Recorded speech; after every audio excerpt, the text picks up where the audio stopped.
स्वागत है आप लोग का न्यूज ऑफ द डे में। मेरा नाम है राजेश रंजन। दोस्तों रोज की तरह आज भी आया हूँ आप लोग के लिए एकदम जबरदस्त न्यूज लेके। दोस्तों दिल्ली शराब नीति केस में बीआरएस नेता कविता गिरफ्तार। क्या अरविंद केजरीवाल पर भी तलवार लटक रही है? क्या अरविंद केजरीवाल लोकसभा इलेक्शन से पहले गिरफ्तार हो पाएंगे? कोर्ट के आदेश के बाद केजरीवाल 16 मार्च को पेश होंगे। दोस्तों कविता तेलंगाना की मुख्यमंत्री की बेटी है और यह बड़ी नेता है तेलंगाना की, और इन्हें गिरफ्तार किया गया है दिल्ली शराब नीति केस में। और अब कहा जा रहा है कि केजरीवाल की बारी है। दोस्तों पूरा मामला बताएंगे, क्या है मामला और क्यों गिरफ्तार किया जा रहा है इन्हें, और इस केस में और क्या क्या हुआ है प्रोग्रेस और कब से ये शुरू हुआ है। तो बने रहिए वीडियो में। चैनल पे नए हैं तो सब्सक्राइब करके बेल आइकन जरूर दबाइएगा। दिल्ली शराब नीति केस में बीआरएस नेता कविता गिरफ्तार। हैदराबाद से उन्हें गिरफ्तार करके दिल्ली लाया जाएगा।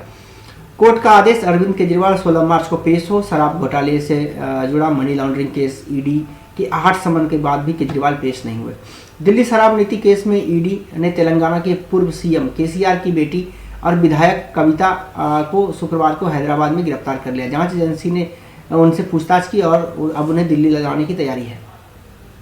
इससे पहले ईडी ने शुक्रवार को सुबह 11 बजे बीआरएस नेता कविता के हैदराबाद स्थित घर पर रेड डाली। करीब 8 घंटे तलाशी और कार्रवाई के बाद शाम 7 बजे उन्हें हिरासत में लिया गया। उसके बाद वह अरेस्ट भी उन्हें किया गया। दिल्ली के राव एवेन्यू कोर्ट ने वहीं अरविंद केजरीवाल को शराब घोटाले से जुड़ी मनी लॉन्ड्रिंग केस में 16 मार्च को कोर्ट में पेश होने का आदेश दिया है। 7 मार्च को कोर्ट ने केजरीवाल को समन भेजा था। शुक्रवार को 15 मार्च को कोर्ट ने ईडी के दिल्ली के सीएम अरविंद केजरीवाल के खिलाफ की गई शिकायत पर सुनवाई हुई और स्पेशल जज राकेश सयाल ने दोपहर ईडी की तरफ से पेश एजीएस राजू और अरविंद केजरीवाल के वकील सीनियर एडवोकेट रमेश गुप्ता और एडवोकेट राजीव मोहन की दलील को सुनने के बाद फैसला सुरक्षित रखा था। दिल्ली सीएम को ईडी अब तक 8 समन जारी कर चुकी है। केजरीवाल एक भी बार एजेंसी के सामने पेश नहीं हुए। इसके चलते ईडी ने कोर्ट का रुख किया है और कोर्ट ने उन्हें पेश होने के लिए कहा है। ईडी बुधवार को 6 मार्च को कोई समन नजरअंदाज करने के आरोप में केजरीवाल के खिलाफ कोर्ट में मुकदमा चलाने की मांग की है।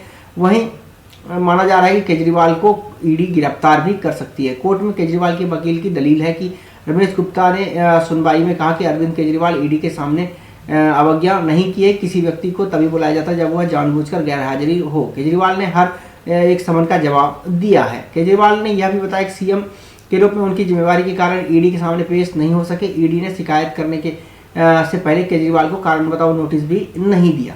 दिल्ली के मुख्यमंत्री के रूप में केजरीवाल को 3 समन जारी किए गए। केजरीवाल एक लोक सेवक है, इसलिए उन्हें मुकदमा चलाने के से पहले परमिशन लेने की आवश्यकता थी, जो कि ईडी ने नहीं की।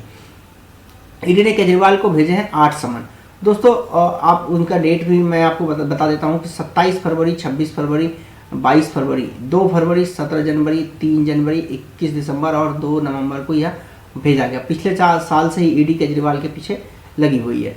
ईडी को गिरफ्तारी का भी अधिकार है। सीएम केजरीवाल के बार बार पेश न होने पर ईडी उनके खिलाफ गैर जमानती वारंट जारी कर सकती है। उनके बाद उन्हें पेश नहीं होने पर धारा 45 के तहत गैर जमानती वारंट जारी कर सकती है और उनके बाद उन्हें पीएमएलए के तहत उन्हें गिरफ्तार भी किया जा सकता है।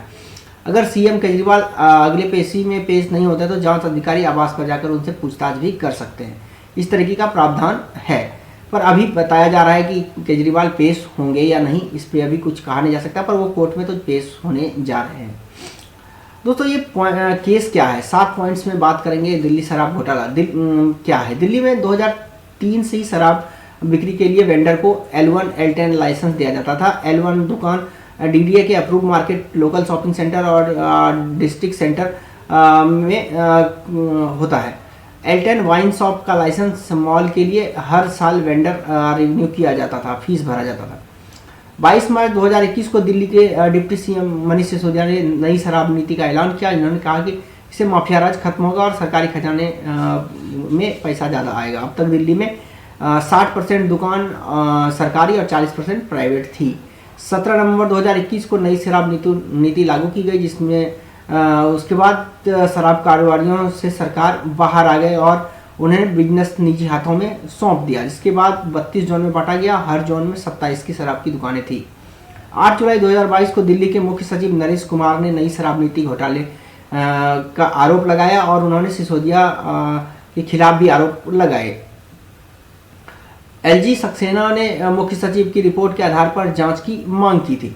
17 अगस्त 2022 को जांच एजेंसी ने केस दर्ज किया और मनीष सिसोदिया 3 रिटायर सरकारी अफसर, 9 बिजनेसमैन और 2 कंपनियों को आरोपी बनाया गया। सभी भ्रष्टाचार से जुड़ी धाराओं के तहत केस दर्ज किया गया। विवाद बढ़ते देख 28 जुलाई 2022 को दिल्ली की सरकार ने नई शराब नीति को रद्द कर दिया और फिर पुरानी नीति लागू करने का फैसला किया। 22 अगस्त को परिवर्तन निदेशालय ईडी ने सीबीआई के मामले की जानकारी लेकर मनी लॉन्ड्रिंग का भी केस दर्ज किया। 26 फरवरी को मनीष सिसोदिया की गिरफ्तारी हुई और उसके बाद 4 अक्टूबर 2023 को संजय सिंह की भी गिरफ्तारी इसी मामले में हुई। अब इसी मामले में तेलंगाना की पूर्व सीएम की बेटी कविता की भी गिरफ्तारी हो चुकी है। तो अब बारी है अरविंद केजरीवाल की। क्या अरविंद केजरीवाल लोकसभा इलेक्शन से पहले गिरफ्तार होंगे?